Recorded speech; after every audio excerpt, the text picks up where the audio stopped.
Jaya Jaya Sri Chaitanya Jaya Nityananda.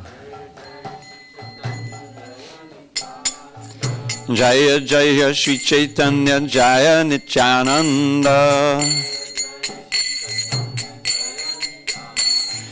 Jaya Advaita Chandra Jaya Gaur Bhakta Vrinda. Jaya Advaita Chandra Jaya Gaur Bhakta Vrinda.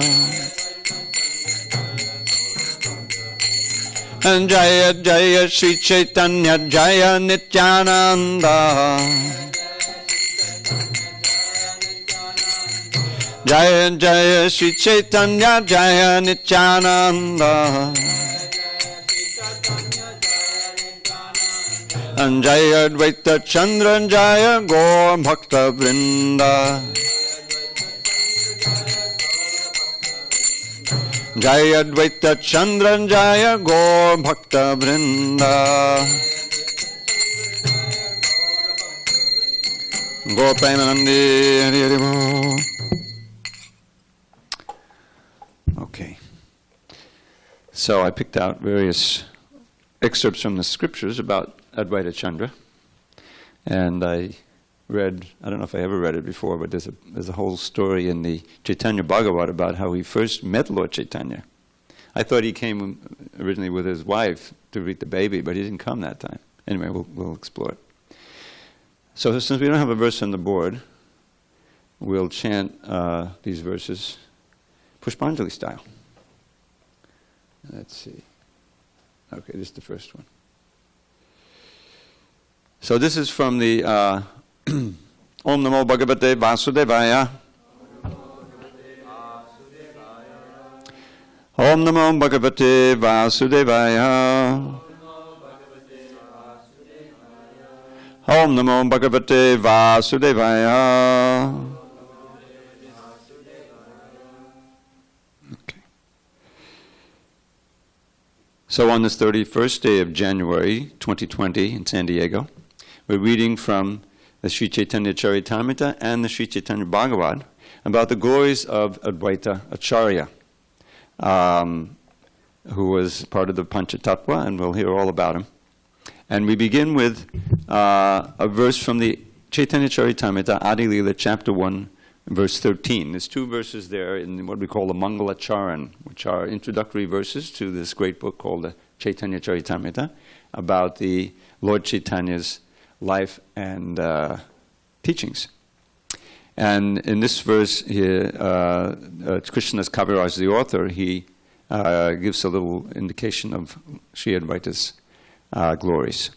Advaitam Harinadvaitad Acharyam Bhakti Shangsanat Bhaktavataram Isham Tam Advaita Acharyam Ashraye. Okay, now I'll chant it myself. Advaitam Harinadvaitad Acharyam Bhakti Shangsanat Bhaktavataram Isham Tam Advaita Acharyam Ashraye, which means, because he is non-different from Hari, the Supreme Lord, he is called Advaita. And because he propagates the cult of devotion, he is called Acharya. He is the Lord and the incarnation of the Lord's devotee. Therefore, I take shelter of him. Now, just a word of explanation, because we're not going to read all about the tattva, or the actual position of Advaita so much. In the Panchatattva, this is what we sing before the Hari Krishna mantra, but there's a purport describing how important it is to do that. We have Jaya Shri Krishna Chaitanya Prabhu Nityananda Shri Advaita Gadadhara Shri Vas Adi Gaur Bhakta Vrinda. And Shri Krishna Chaitanya Mahaprabhu is Krishna himself. His first expansion, who is Balaram, is Nityananda. Acharya is also what we call Vishnu Tattva. He's on the God level. He's called an incarnation. He's equivalent to Mahavishnu. He's an expansion of Mahavishnu. And that's in the previous verse. Mahavishnu Jagat Karta Mayaya Yasvajat Yada Tasyavatara Evayam Advaita Acharya Ishvara. Lord Advaita Acharya is the incarnation of Mahavishnu, whose main function is to create the cosmic world through the actions of Maya. So 3 of those members of the Panchatattva are on the level of God. And then you have Gadadhar Pandit, who is internal energy, the bhakti shakti. He's a manifestation of the Krishna's internal pleasure energy. And Srivas Thakur, who is a jiva and a pure devotee. He's like a manifestation or expansion of Narada Muni. And Gadadhar is a manifestation of Radharani. So this is who the Panchatattva is in their original identity. Lord Chaitanya is Krishna himself. Nityananda is Balaram. Advaita is Mahavishnu. Gadadhar is Radharani. And Srivas is Narada Muni. So, who is Advaita Acharya? So I'm going to read a little bit from chapter 3 of the Chaitanya Charitamrita, which gives a little summary of Advaita's, for us, most important activity, which is calling Lord Chaitanya, Krishna, to come as Lord Chaitanya. This chapter is entitled The External Reasons for the Appearance of Chaitanya Mahaprabhu. So, this is beginning, I'll just read the translations here. Adi Lila, chapter 3, text 92, beginning with that. Advaita Acharya Goswami, or Gosai, is an incarnation of the Lord as a devotee. He's an incarnation. This is the Purusha avatar, it's an incarnation. His loud calling was the cause for Krishna's incarnation. This is called Hankar, really loud, like breaking through the bounds of the universe. And there was a devotee named Hankar back in Brooklyn when I joined. Nobody knew what it meant. It's just a word that means calling out extremely loudly. So that's the first thing. It's in the verse, I'm sure. Yes. Krishna avatara hetu jnana hunkar, loud calls. So, whenever Shri Krishna desires, this is going on in this chapter, read a few verses, translations.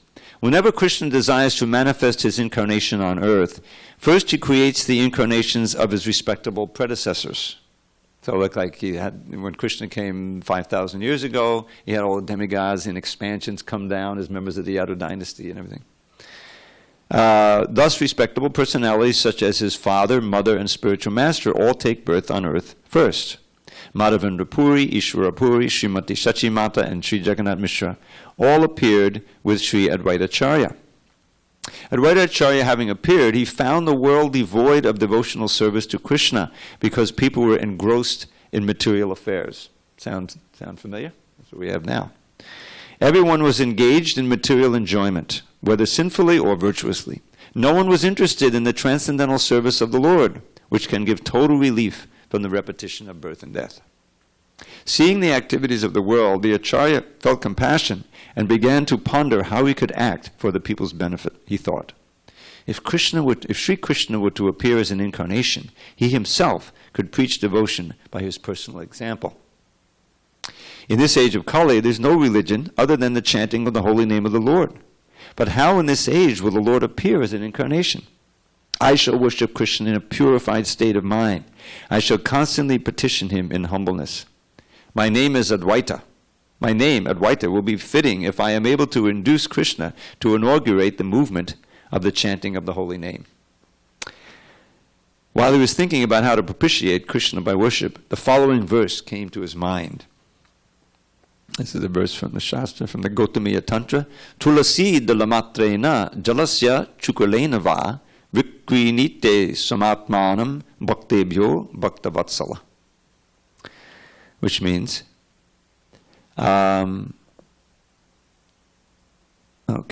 Sri Krishna is very affectionate toward his devotee. Sri Krishna, who is very affectionate toward his devotees, sells himself to a devotee who offers him merely a tulsi leaf and a palmful of water. This is how important worship of tulsi is. Mostly we have the plant here, but shorthanded.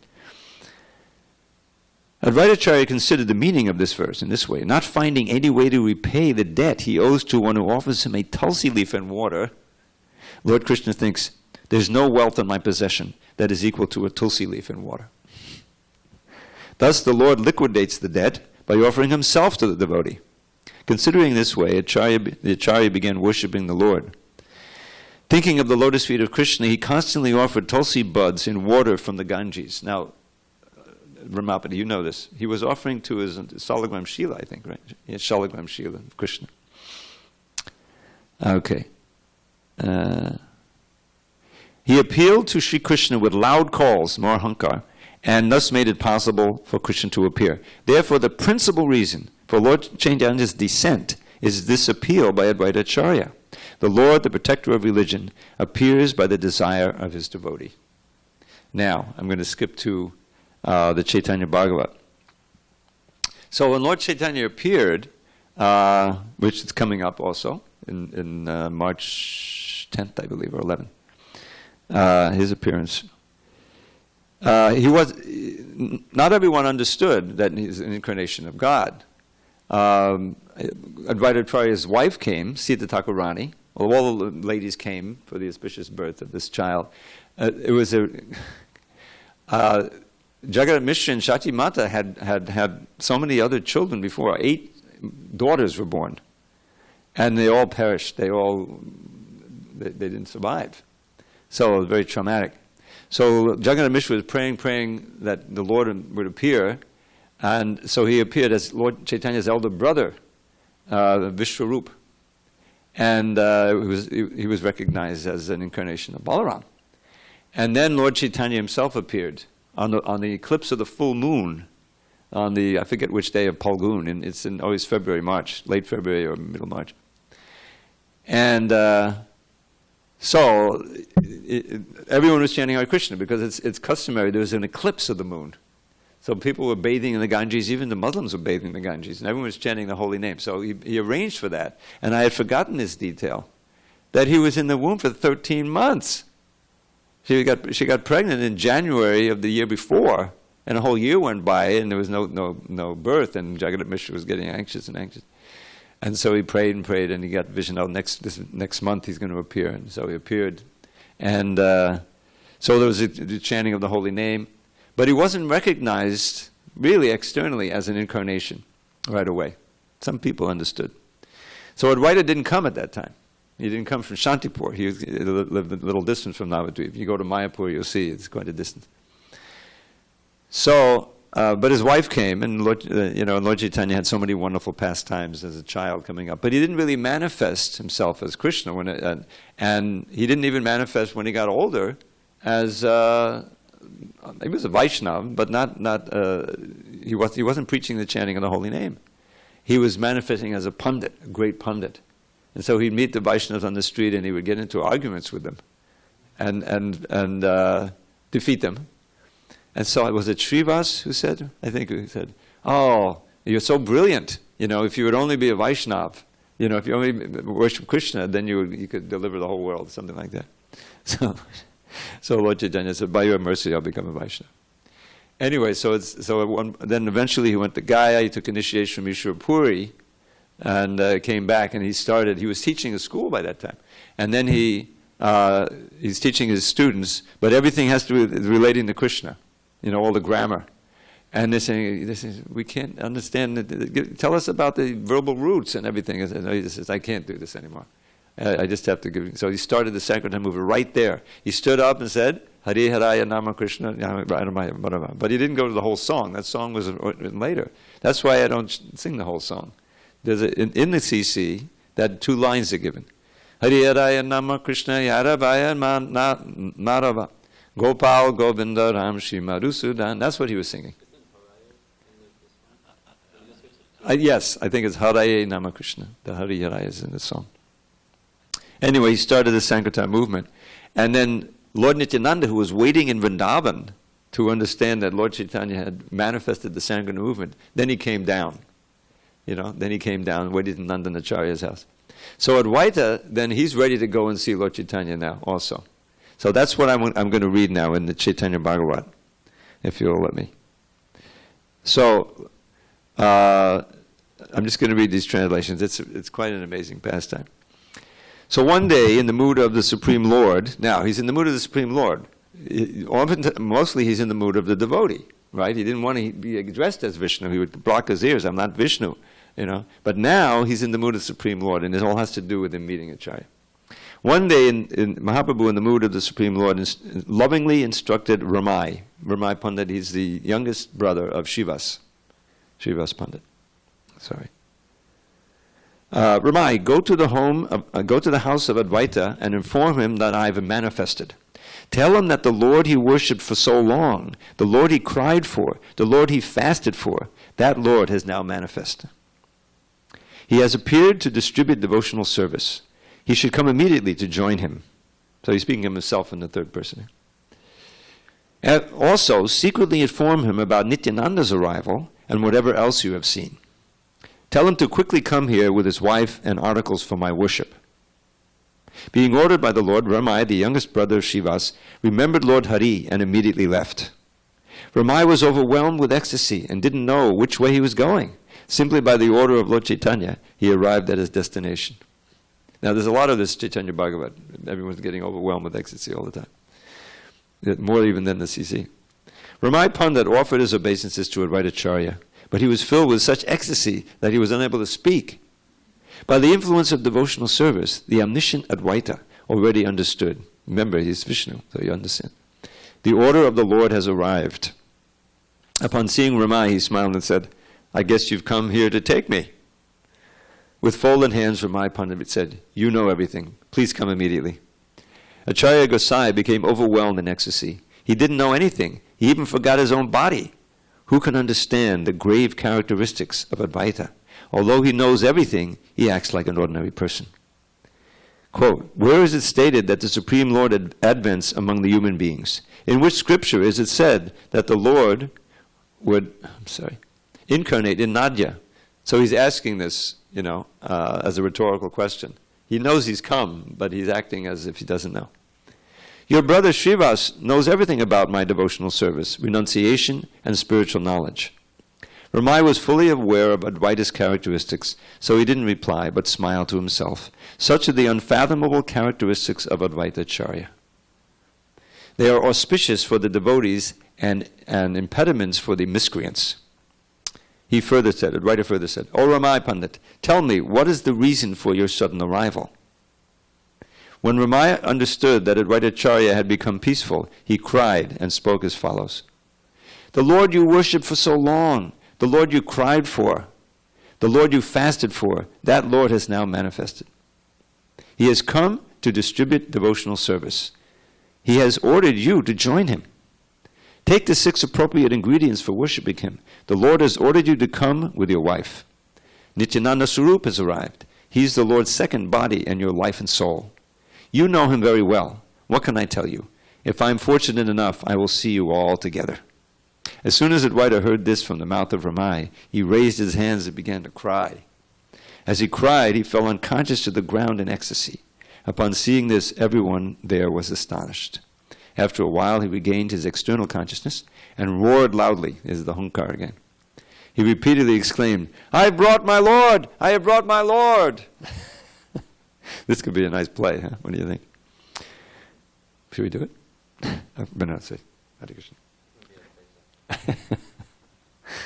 Yeah, now my hair has turned white. I can be it, right? I'll have to let it grow out. Because of me, the Lord has come from Vaikuntha. Speaking in this way, he rolled on the ground and cried. Upon hearing about the appearance of the Lord, Advaita's chaste wife, the mother of the universe, cried in happiness. Sita Thakurani. Although Achyutananda, the son of Advaita, was only a small child, he also cried incessantly. He also understood. Advaita, along with his wife and son, all cried. All the servants surrounding them also cried. No one was aware of who cried where, as Advaita's entire household became filled with love of Krishna. Although Advaita tried to compose himself, he was unable to do so. His body continually rocked back and forth in ecstatic love of God. He said to Ramai, what did the Lord tell me? Ramai said, come immediately. And Advaita Prabhu said, O Ramai Pandit, listen, if he acts like my Lord, then I will have faith in him. If he displays his opulence to me and places his lotus feet on my head, then I will recognize him as the Lord of my life. I swear this is the truth. Ramai said, O Prabhu, what can I say? If I'm fortunate, I will see this with my own eyes. Whatever you desire is also his desire. In fact, the Lord has incarnated because of you. Advaita Prabhu was pleased to hear Ramai's statement. He then began to make arrangements for the auspicious journey. He said to his wife, quickly, get ready. Take the ingredients for worship and let's go. Advaita's chaste wife knew the truth about Lord Chaitanya. She gathered together sandalwood paste, flower garlands, incense, and cloth. She also took some of the Lord's favorite items like condensed milk, yogurt, cream, butter, camphor, and betel nuts. Advaita Prabhu, the incarnation of the Supreme Personality of Godhead, then departed with his wife. He forbade Ramai Pandit from informing the Lord about his arrival. Tell him Advaita has not come. Then I will see what my Lord has to say. I will secretly stay in the house of Acharya, but you tell him he has not come. This is the same house that Nityananda stayed in, Ramapati. Am I right? That's the house that's really near the entrance to Mayapur, right? Acharya's place. Yeah. Still manifest. I will secretly stay Acharya, but you tell him he has not come. Lord Vishrambar, that's Lord Chaitanya, who resides in the heart of everyone, understood Advaita's resolution. Knowing about the arrival of Advaita Acharya, the Lord went to the house of Srivas Pandit. Almost all of these are all very close. You just walk down the road and you meet Srivas' house, Srivas Angan, and then there's our property, and then Acharya. It's within a short walk. Almost all of Lord Chaitanya's devotees gathered there by the will of the Lord. Everyone could understand that the Lord was absorbed in ecstasy. They all became anxious and stood there silently. Then Lord Chaitanya roared loudly and sat on the throne of Lord Vishnu. Now this was unusual. Lord Chaitanya would always, like I say, he would refuse the honor as Vishnu. And he said, oh, that's blasphemy, don't call me Vishnu. But here he's specifically taking that role. That's why at the beginning it said, in the mood of the Lord, he ordered this. So now he's sitting on Lord Vishnu's altar. The Lord repeatedly declared, Nada is coming. Nada is a nickname for Advaita. Nada just means sound. I think it has to do with the Hankar. Nada is coming. Nada is coming. Nada wants to see my opulences. Nityananda knows the Lord's desires. With this understanding, he held an umbrella over the Lord's head. So they're treating him as Vishnu now.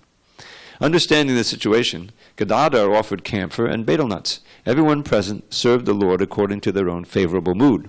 Some offered prayers, some offered various services. At that time, Ramai arrived.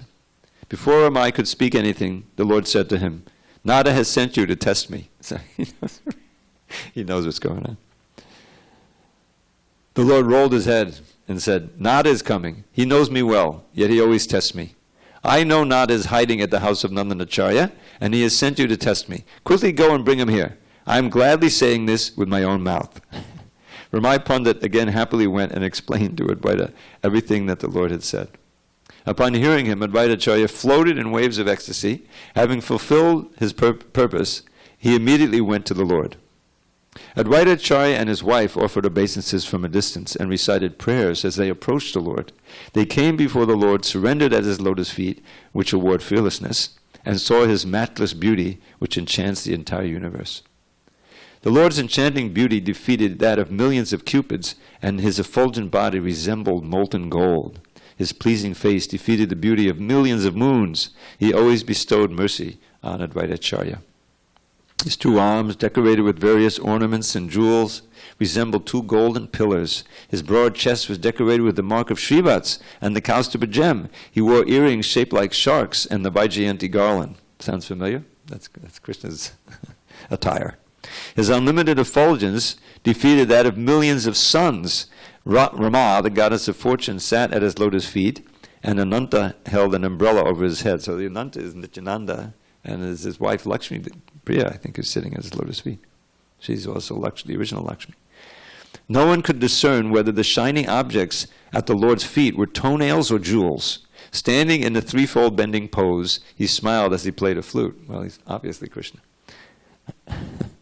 Advaita saw the Lord, his associates, and his ornaments as full of effulgence. He saw personalities with 4 heads, 5 heads, 6 heads, offering obeisance to the Lord. And he saw personalities like Narada and Shukadev offering prayers with awe and reverence. He saw a beautiful woman resembling Ganga sitting on a shark and offering obeisances to the Lord. There it is. Then he saw the 1,000-headed Anantashesh offering prayers to the Lord as the effulgent demigods watched on all sides. Advaita Acharya turned his head and saw thousands of demigods chanting the name of Krishna at the feet of the Lord.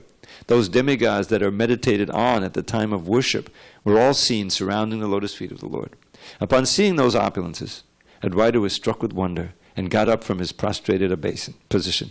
He saw great serpents with hundreds of hoods raise their arms while offering prayers to the Lord. He saw the entire sky filled with divine chariots. The airways were congested by elephants, swans, and horses. Millions of serpents' wives were offering prayers to the Lord while chanting the name of Krishna with tears in their eyes. There was no vacant space left on the earth or in the sky. He saw many great rishis offering obeisances in one corner. Upon seeing those opulences, both husband and wife were so awestruck that they became speechless. I'll bet. The most merciful Lord Vishwambar looked at Advaita and spoke as follows. I have descended to fulfill your vow, for you have profusely worshipped me. I was sleeping in the ocean of milk, but your loud cries broke my sleep. The Hankar.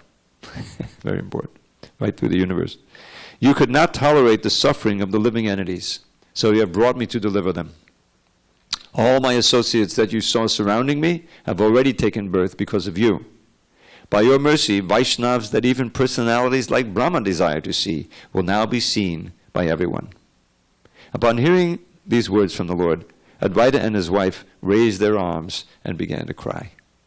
Today my life has become successful. Today all my desires have been fulfilled. Today my life and activities have become successful, for I have seen your lotus feet.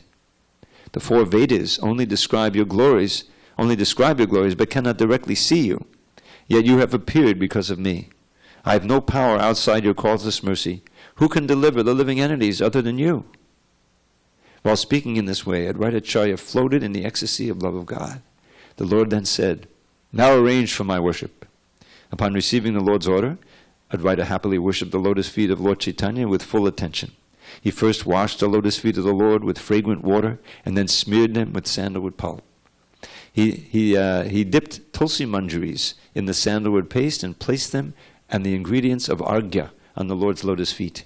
He worshipped the Lord with 5 ingredients like sandalwood paste, flowers, incense, and ghee. As he worshipped the Lord, tears of love flowed from his eyes. He offered a lamp with 5 ghee wicks and again offered prayers. Finally, he loudly chanted, Jai, Jai! After worshipping the Lord's feet with 16 ingredients, he offered a flower garland, cloth, and ornaments. Advaita Acharya worshipped the Lord according to the Pancharatrika regulations of the scriptures. He offered his obeisances while reciting the following verse. You know which one it is? You can all chant along. Namo Brahmanya Devaya Go Brahmana Hitaya Cha Jagat Hitaya Krishnaya Govindaya Namo Namaha. Let me offer my respectful obeisances unto Lord Krishna, who is the worshipable deity for all Brahminical men, who is the well-wisher of the cows and Brahmins, and who is always benefiting the whole world. I offer my repeated obeisances to the personality of Godhead, known as Krishna and Govinda. First he offered obeisances by reciting this verse, and then he offered prayers in accordance with various scriptures.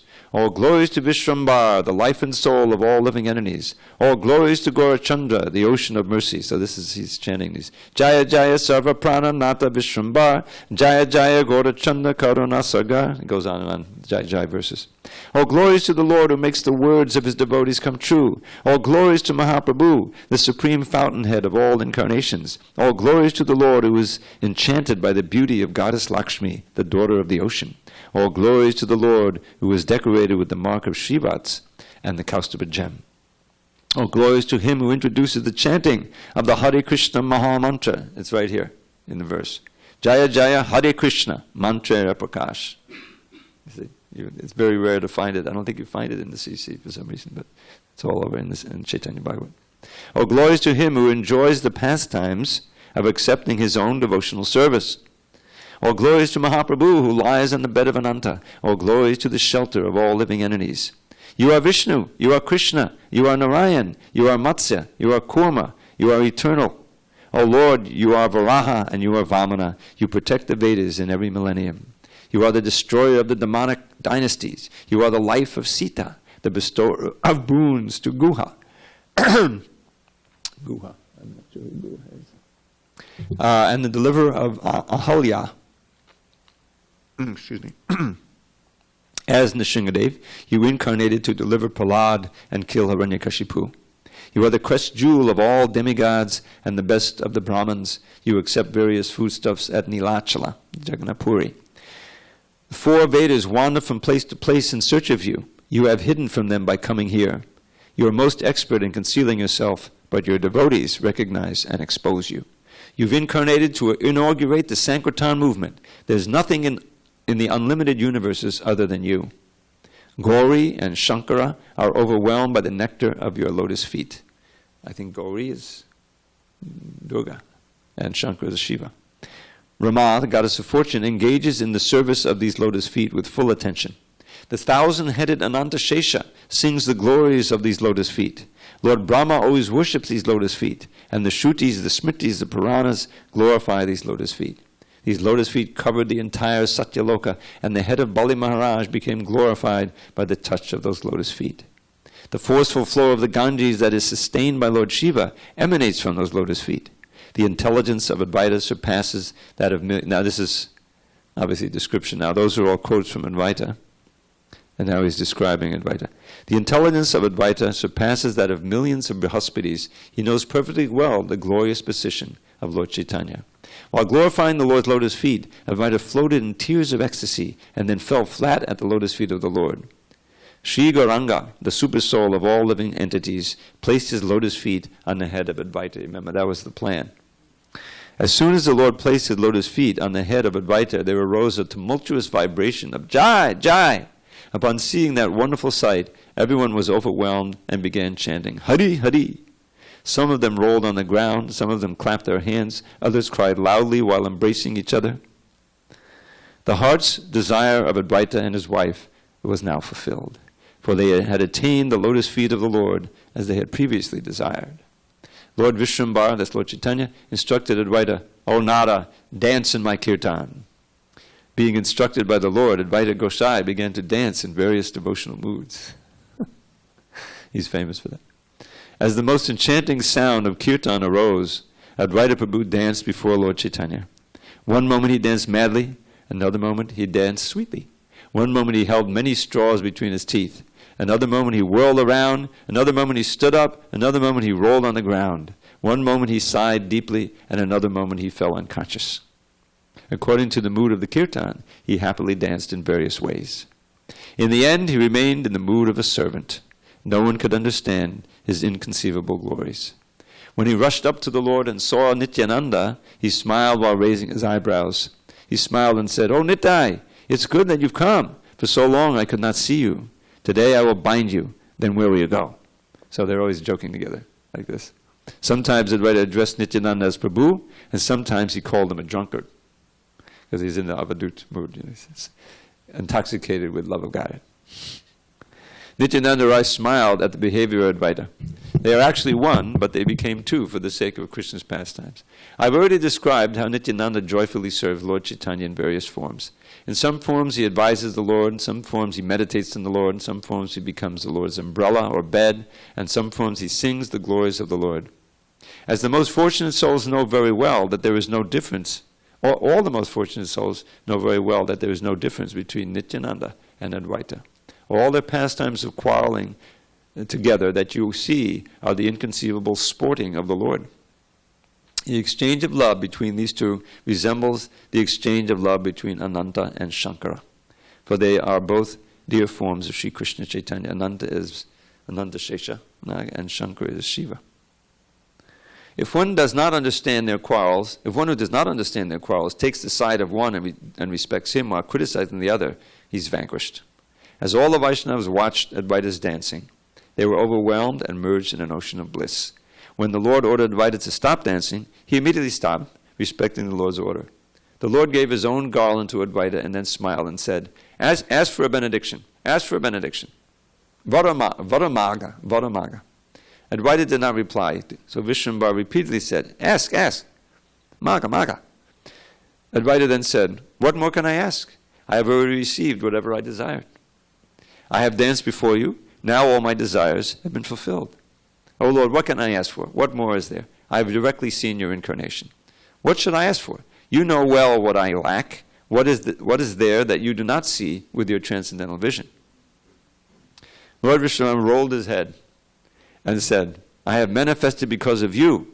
I will preach the chanting of the holy names from house to house, so that the entire universe will dance as they sing my glories. I will distribute that devotional service for which personalities headed by Brahma, Shiva, and Narada undergo austerities. This I assure you. And Advaita replied, if you will distribute devotional service, then also give it to the less intelligent persons, including the Shudras. Let all the sinful people who are proud of their education, wealth, high birth, and austerities, and those who place obstacles in the path of your devotees and your devotional service, burn to death, and let all others, including the dog-eaters, dance while singing your holy names and qualities. Hearing Advaita's statement, the Lord roared loudly and said, whatever you say will be fulfilled.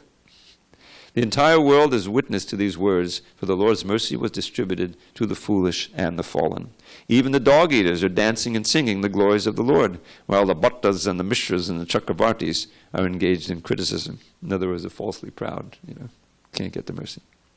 Someone who studies the scriptures and shaves his head may nevertheless lose his intelligence, for one who blasphemes Nityananda is certainly doomed. The entire world received love of God by the mercy of Advaita Prabhu. All these pastimes are described in the Madhya-khanda, that's the middle portion of the Chaitanya Bhagavata. Only Saraswati, the mother of the universe, knows everything about the loving conversations between Lord Chaitanya and Advaita Prabhu. That goddess manifests on everyone's tongue and unlimitedly sings the glories of Lord Chaitanya. I offer my respectful obeisances at the feet of all the Vaishnavas so that they may not consider my offenses. Advaita Gosai and his wife, Sita Thakurani, became jubilant, and on the order of the Lord, they remained there in Navadvip. Accepting Lord Chaitanya and Nityananda Prabhu as my life and soul, I, Vrindavan Das, sing the glories of their lotus feet. And that's our reading about Advaita Acharya. Pretty amazing, huh? This whole Chaitanya Bhagavata is filled with these kind of high emotion ecstasies. And you can get it free. Just write me an email and I'll send you the whole PDF. It's got commentary too by Bhaktisiddhanta Saraswati Thakur. So on this day we will remember Advaita Acharya. These appearance days for the Lord and appearance and disappearance days for his great devotees are special occasions when we can get their mercy, special mercy. So we should pray to him for a drop, just an infinitesimal drop of the love of God that he manifests, and that thank him for bringing Lord Chaitanya. Where would we be if Lord Chaitanya did not come 540 years ago? About close to that. Okay, so that's our reading for today. And there is no breakfast. So, well, for Advaita Acharya's pleasure, we can warm up for Nityananda's appearance day. Since we have a few minutes, there's no breakfast. And if you give me a second here, we'll find this Nityananda Ashtaka. Uh-oh, I didn't want to do that. Okay. Yes, please.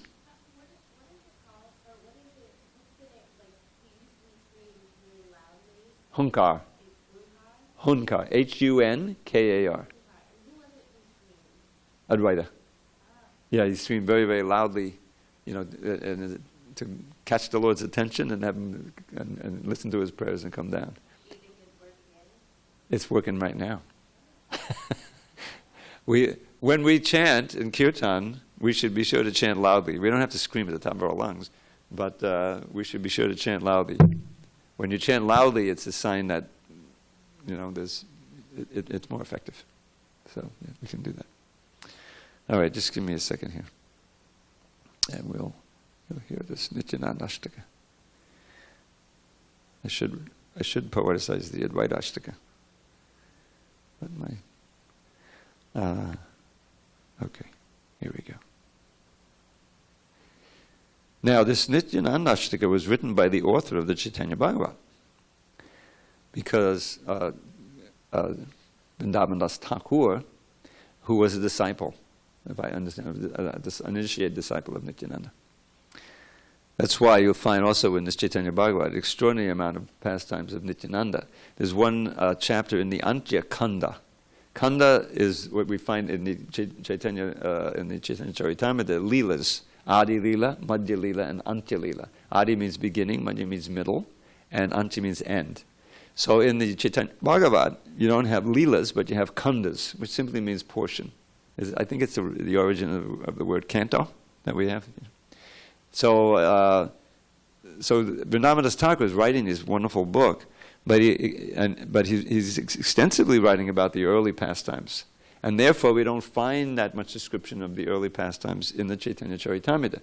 But Krishnadas Kaviraj came later, and he mentions in the CC, we call it Chaitanya Charitamrita, that I'm only going to summarize those pastimes that Vrindavan Das Thakur wrote about extensively. You see? So we find a little indication of the first pastimes, especially the ones that Vrindavan Das didn't mention or didn't go into detail. But Vrindavan Das Thakur was writing. There's one chapter about Nityananda in the Madhya-khanda. There's two long chapters, and the second one is like 600 verses long, which is very unusual. The longest in the CC is about 300. And so after a while, in the Madhya-khanda, he's only writing about what we call the Madhya Lila. You know, he's not really writing at all, really, about the Lord Chaitanya and Jagannath Puri. And so he says, well, this book is getting too long. You know, in order to hold down the length of the book, we'll end now. But that meant that the Antya Lila wasn't described. So when the devotees later on, after Lord Chaitanya disappeared, and the 6 Goswamis were staying in Vrindavan, they loved to meet and glorify Lord Chaitanya, but they didn't know much about the Antya Lila. You know, Rupa Goswami had witnessed some of it. He had spent some time in Sanatana Goswami. So Lord Chaitanya left. Raghunath Das had stayed there in Puri for like 16 years or something. He stayed there for a long time, and he witnessed all of them.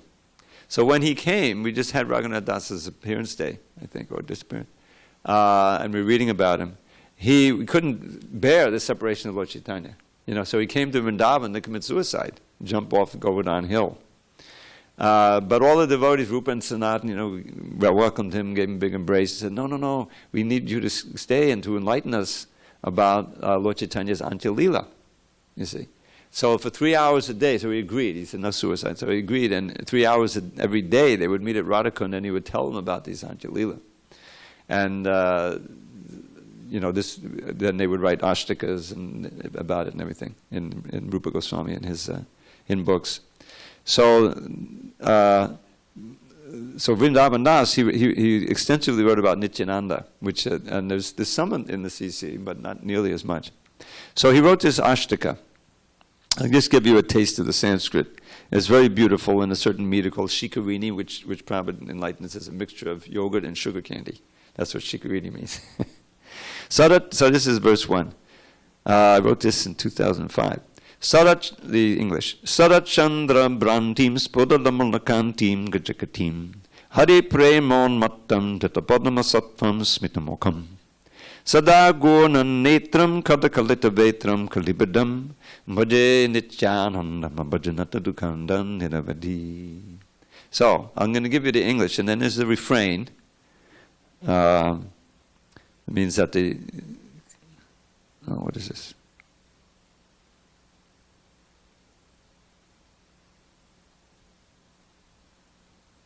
Yeah, okay.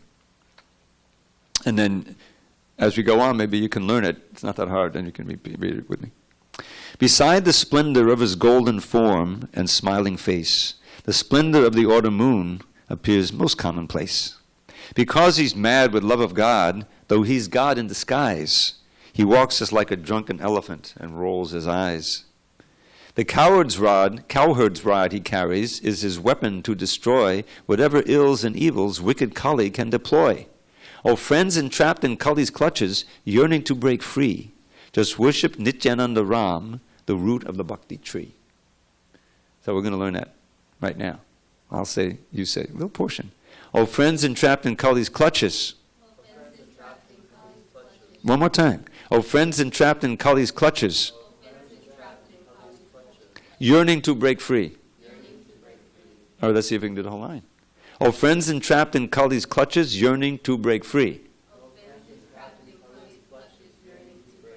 Okay, that's good. You will shu. That means you're hearing, ardent hearing. And this part is easy. Just worship Nityananda Ram, the root of the bhakti tree. Nityananda Ram, the root of the bhakti.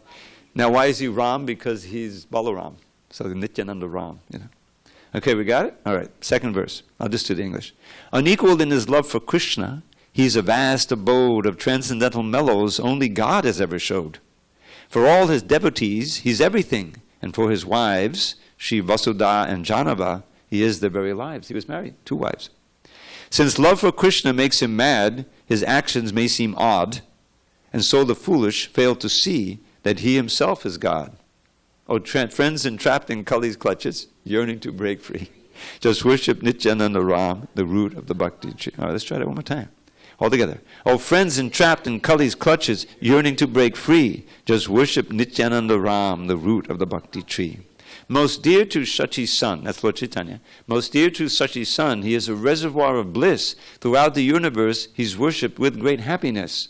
Impelled by deep compassion when he sees the state they're in, he saves the people sinking fast in Kali's sea of sin by teaching them to chant the holy name with every breath, thus crushing the conceit of Durga's sea of birth and death. Oh, friends entrapped in Kali's clutches, yearning to break free, just worship Nityananda Ram, the root of the bhakti tree. Now, brother, when he says brother here, this is Lord Chaitanya. They had a close relation like that. He said, oh, brother, Kali's now ascendant everywhere, increasing people's suffering. It's more than I can bear. Please give these fallen souls an easy process to attain the shelter of your lotus feet, the place beyond all pain. And Lord Chaitanya replies, instruct them all to chant Shri Krishna's name, the Lord replied, to worship him with love and by his teachings to abide. Oh, friends entrapped in Kali's clutches, yearning to break free, just worship Nityananda Ram, the root of the bhakti tree. Now, he's going around to each home in Bengal and he says this, oh, brother, kindly chant Shri Krishna's name incessantly and also teach this process to your friends and family. Thus cross the sea of birth and death and be supremely blessed. Your liberation is the only alms that I request. Entreating thus to save the people from illusion's thrall, with arms upraised he went to every home throughout Bengal. Oh, friends entrapped in Kali's clutches, yearning to break free, just worship Nityananda Ram, the root of the bhakti tree. Okay, so this next one you have to know a little Vedic culture. There's 2 things you have to remember about Agastya Muni. He was born from a pot, and he drank the ocean one time. So this one is drinking the ocean. A new Agastya Muni, with great force, he drinks the sea of birth and death. How loving and compassionate is he. For all his devotees, he is the best of rising moons, expanding wide the ocean full of transcendental boons. And for the many demons filling people's hearts with dread, he is the sun dispelling all the darkness that they spread. Oh, friends entrapped in Kali's clutches, yearning to break free, just worship Nityananda Ram, the root of the bhakti tree. He wandered every path in Bengal, chanting Haribol, his dancing and his singing bringing joy to every soul. He put aside his own concerns to spread the holy name, thus mercifully fulfilling Sri Chaitanya's preaching aim. On seeing saintly devotees, he felt great happiness, and with his mercy-laden glance, he filled their hearts with bliss. O friends entrapped in Kali's clutches, yearning to break free, just worship Nityananda Ram, the root of the bhakti tree. Now, before we read the eighth verse and the 9th verse, Palashruti, just a little context here. He put aside his own concerns. I think this refers to his desire to stay with Lord Chaitanya in Puri. He went with him when he took sannyasi. He accompanied him to Puri, and he wanted to stay there. But Lord Chaitanya says, "What are you doing here? I wanted to preach in Bengal. I can't because my mother ordered me to stay here. So I have to stay in Puri. So you have to go back to Navadvip and spread bhakti there. I'm depending on you." So he agreed. And that trip from Puri to Bengal is the most amazing. We'll talk about that maybe on Nityananda's appearance day. That's the 600 verse chapter we're describing here. So that's what it means, putting aside his own concerns. Okay, text 8. He gently took now this one illustrates this painting here. That's actually Nityananda, even though they both were in gold. Lord Chaitanya and Nityananda. This is our only original painting. Did you know that? This is the original painting here. Lord Chaitanya dancing. All the others are prints. So at every temple you'll find Lord Chaitanya and Lord Nityananda dancing. This is the verse that describes that. He gently took his brother's soft and graceful lotus hand. The brother was Lord Chaitanya. He gently took his brother's soft and graceful lotus hand, and as he looked upon his face, he felt his bliss expand. Chaitanya felt the same way as he looked upon the face of Nityananda, and he held him in a firm embrace. And then they started dancing through the streets of all the towns, their beauty filling every heart with joy that knew no bounds. Oh, friends entrapped in Kali's clutches, yearning to break free, just worship Nityananda Ram, the root of the bhakti tree. So verse 9 is called a Palashuti. This is what you get if you read this poem. For Nityananda's devotees who relish mellow sweet, this poem is a precious nectar reservoir replete with endless waves and whirlpools of the sweetest, deepest love, beyond what even gods and goddesses are dreaming of.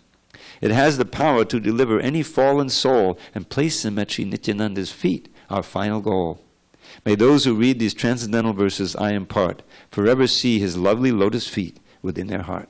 O friends entrapped in Kali's clutches, yearning to break free, just worship Nityananda Ram, the root of the bhakti tree. So I hope Advaita Acharya was pleased with that. All glories to Srila Prabhupada. Smita, the meter? Sanskrit? Sadat Chandra Brantim Spodadamalakantim Gajakatim Hari Premon Mattam Ditapadamasattvam Smitamukam. There's a lot of verses like that. The whole Ashtak is